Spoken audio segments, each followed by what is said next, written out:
आज भी जिंदा है रावण की बहन शूर्पणखा। पहाड़ों की वादियों में लगता है शूर्पणखा का रहस्यमय दरबार। वो अपनी शक्तियों से बदल देती है मौसम का मिजाज। आम लोगों से लेकर राष्ट्रपति तक पूछने जाते हैं भविष्य। दोस्तों, रावण की बहन शूर्पणखा को लेकर भारत और श्रीलंका में तरह तरह की कहानियां मौजूद है। शूर्पणखा के बारे में कहा जाता है कि रावण की मृत्यु के बाद वह वनवास चली गई थी और उसने तपस्या कर मुक्ति प्राप्त की थी। यह भी दावा किया जाता है कि वो शूर्पणखा ही थी जिसने रावण के वंश का विनाश करने के लिए प्रण लिया था, क्योंकि रावण ने उसके पति की हत्या की थी। सीता हरण और रामायण का पूरा युद्ध शूर्पणखा की योजना का ही हिस्सा था। युद्ध में जब रावण के वंश का विनाश हो गया तो वह अचानक रहस्यमयी तरीके से गायब हो गई। एक थ्योरी यह भी जोर शोर से दी जाती है कि शूर्पणखा मुस्लिमों की पूर्वज है। कहा जाता है कि नाक कटने के बाद शूर्पणखा अपने चेहरे को ढक कर रखने लगी थी। लंका कांड के बाद वो जंगलों में दैत्यों के गुरु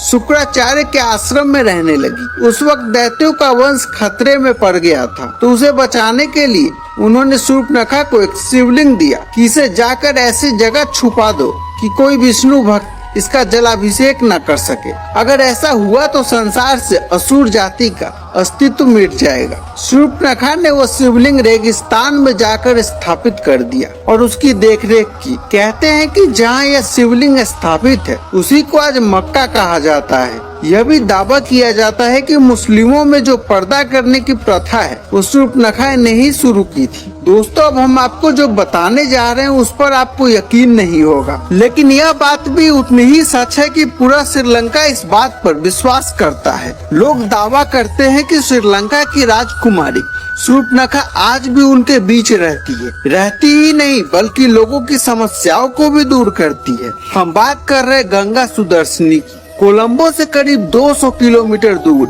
महियांगना नाम का एक गांव स्थित है, जहां गंगा सुदर्शनी का जन्म हुआ था। जन्म से ही उनमें दिव्य शक्तियां थी। वो बहुत छोटी सी उम्र में बिना रामायण को पढ़े और बिना कहानियां सुने अपने आप ही लोगों के रामायण और रावण के महल के किस्से सुनाने लगी, जिन्हें सुनकर सब हैरान रह जाते थे। वो शुरू से ही रावण को अपना भाई बताती थी। लोगों को यकीन हो गया कि गंगा सुदर्शनी शूर्पणखा का पुनर्जन्म। इसके पीछे एक बड़ा कारण यह भी था कि जन्म से ही गंगा सुदर्शनी के नाक पर चोट का निशान और कटे हुए कान हैं, ठीक वैसे ही जैसे रामायण में हुआ था। सालों से गंगा सुदर्शनी के घर पर लोगों का दरबार लगता आ रहा है, जहां वो लोगों को अपनी दिव्य शक्तियों से इलाज करती है। वह लोगों की बीमारियों को हाथ लगाते ही इलाज कर देती है। बड़े बड़े मीडिया चैनल्स ने अपने कैमरों में रिकॉर्ड किया है कि गंगा सुदर्शनी अपनी दिव्य शक्तियों के बल पर जब चाहे तब तेज बारिश करवा सकती है,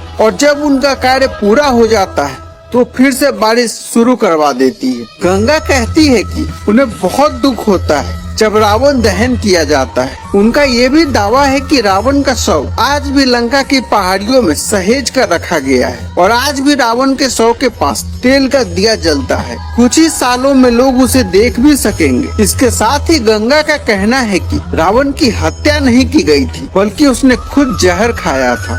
श्रीलंका के लोग उन्हें श्रीलंका की राजकुमारी कहते हैं। दावा किया जाता है कि वो भूत, भविष्य और वर्तमान सब देख सकती है। शायद इसलिए आम लोग ही नहीं बल्कि उनके घर बड़े बड़े राजनेताओं और ऊंची हस्तियों का आना जाना लगा रहता है। ये सब लोग गंगा जी से अपना भविष्य जानने आते हैं। अपने घर में पूर्व राष्ट्रपति महिंद्रा राजपक्षे और पूर्व प्रधानमंत्री अनिल विक्रम सिंघे के साथ फोटो देखे जा सकते हैं। गंगा न केवल रावण के वंश की है बल्कि सरकार द्वारा उन्हें बाकायदा पेंशन और तनख्वाह तक दी जाती है। स्थानीय लोग बताते हैं कि 2004 में श्रीलंका में आई सुनामी से पहले गंगा सुदर्शनी ने इसकी भविष्यवाणी कर दी थी। लोग बताते हैं कि गंगा के शरीर पर इस तरह के कई चिन्ह मौजूद हैं जो उनको रावण की बहन शूर्पणखा साबित करते हैं। हालांकि इन दावों में आखिर कितनी सच्चाई है ये कहना मुश्किल है, क्योंकि शूर्पणखा के तौर पर इसका कोई आधिकारिक सबूत मौजूद नहीं है। लेकिन मान्यता के अनुसार